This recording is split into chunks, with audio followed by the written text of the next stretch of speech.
प्रिय साथियों, जय माता दी।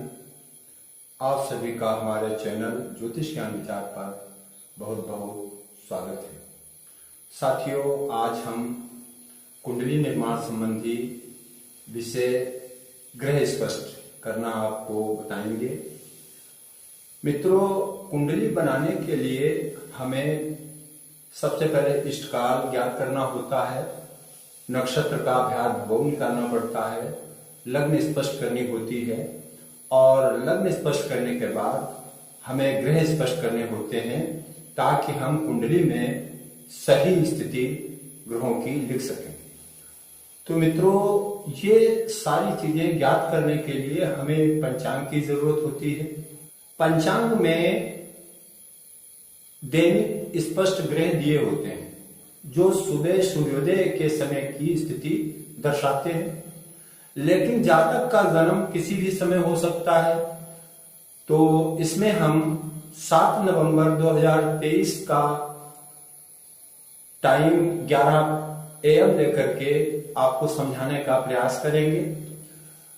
मित्रों, माना कि जातक का जन्म जो है वो 7 नवंबर 2023 को 11 AM पर हुआ है। तो सबसे पहले हम पंचांग में दिए गए सूर्योदय कालिक स्पष्ट सूर्य को देखेंगे। स्पष्ट सूर्य हमने जब देखा तो वहां लिखा हुआ था 6, 19, 37, 57, अर्थात सूर्य तुला राशि पर था। 19 अंश 37 कला और 57 विकला प्रातः काल गत हो चुका था। अब जातक का जन्म हुआ 11 AM पर, तो हमें इष्टकाल निकालना पड़ा। इष्टकाल जातक का 11:26 का प्राप्त हुआ। अब ग्रहों की गति जो है दैनिक, वो आगे दी होती है, लेकिन कुछ पंचांगों में ग्रहों की दैनिक गति नहीं भी हो सकती है। तो दैनिक गति निकालने के लिए तरीका यह है कि हम जिस दिन जातक का जन्म हुआ उसके अगले दिन जो स्पष्ट स्थिति है ग्रह की, उसमें से वर्तमान दिन की स्पष्ट स्थिति को हम घटा देंगे। प्राप्त संख्या जो है वो ग्रह की दैनिक गति होगी। यहाँ पर हम सूर्य को स्पष्ट करके आपको समझाने वाले हैं। तो यहाँ 7 नवंबर को स्पष्ट सूर्य था 6, 19, 37 और 57। इसकी अगली पंक्ति में अर्थात अगले दिन स्पष्ट सूर्य था 6, 20, 38, 22। इसको हमने घटाया, यानी 6, 20, 38, 22 से हमने 6, 19, 37, 57 को घटाया, तो हमें प्राप्त हुआ 1 अंश और 25 विकला। तो मित्रों, 1 अंश बराबर होता है 60 कला। तो सूर्य की दैनिक गति प्राप्त हुई 60 कला और 25 विकला। अब हमें क्या करना है? अब हमें ग्रह की दैनिक गति जो हमें प्राप्त हुई है उसका पलात्मक मान ज्ञात करना है। पलात्मक मान करने के लिए हम इसमें 60 से गुणा करते हैं। तो देखिए, यहां पर हमने 60 से गुणा किया, तो 60 और 60 की गुणा 3600 प्राप्त हुआ। उसमें हमने जो 25 विकला है वो जोड़ दी। तो इस प्रकार सूर्य की गति का पलात्मक मान 3625 हमें प्राप्त हुआ, वो हमने लिख लिया। उसके बाद इष्टकाल का पलात्मक मान भी हमें बनाना पड़ता है।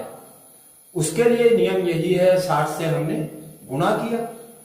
चूंकि इष्टकाल था 11 घड़ी और 26 पल, यहां पर हमने जब 60 से गुणा किया तो इष्टकाल का पलात्मक मान हमें ज्ञात हुआ 686 पल।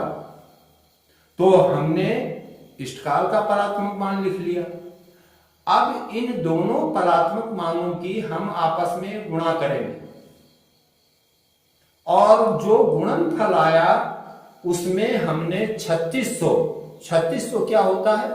दिन और रात्रि का पलात्मक मान होता है। एक दिन और रात्रि का मान होता है 60 घड़ी। 60 घड़ी को जब 60 से गुणा करेंगे तो 3600 पल प्राप्त होगा। तो हमने ग्रह की स्पष्ट गति और इष्ट काल, इन दोनों का पलात्मक मान जो था आपस में गुणा कर लिया।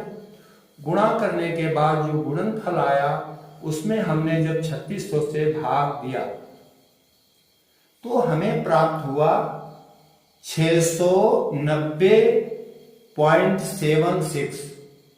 तो 0.76 है तो हम इसको राउंड फिगर में 1 लिख सकते हैं।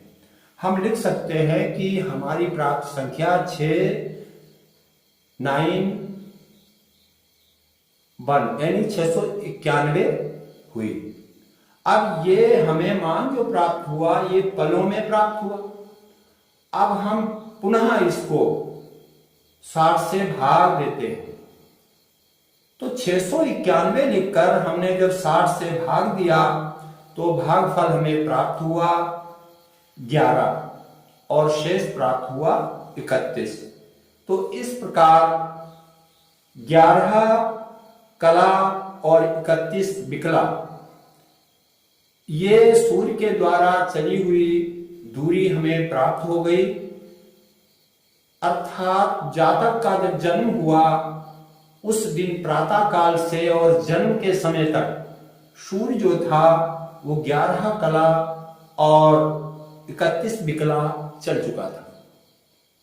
तो हमने इस संख्या को जातक के जन्म के दिन जो हमने पीछे स्पष्ट सूर्य लिया था प्रातःकालीन, उस प्रातःकालीन सूर्य की स्थिति में हमने 11 कला और 31 विकला को जोड़ दिया तो हमको संख्या प्राप्त होती है 6 राशि 19 अंश और 49 कला 28 विकला। तो मित्रों ये था आपका स्पष्ट सूर्य। अब सूत्र आप समझ लें। सूत्र है कि ग्रह की गति का पलात्मक मान गुणे इष्टकाल का पलात्मक मान बटे 3600, यानी उन दोनों के गुणनफल में हम 3600 से भाग देते हैं। इसी प्रकार हम किसी भी ग्रह को स्पष्ट कर सकते हैं। सूत्र यही रहेगा। बस एक बात का ध्यान रखना है आप लोगों को, यदि कोई ग्रह वक्री है तो अंत में हम प्राप्त संख्या को जोड़ने के स्थान पर सूर्योदय कालिक स्थिति से घटा देंगे तो वो स्पष्ट स्थिति हो जाएगी। इसी के साथ हम अपना ये वीडियो पूरा करते हैं। फिर मिलेंगे। जय माता।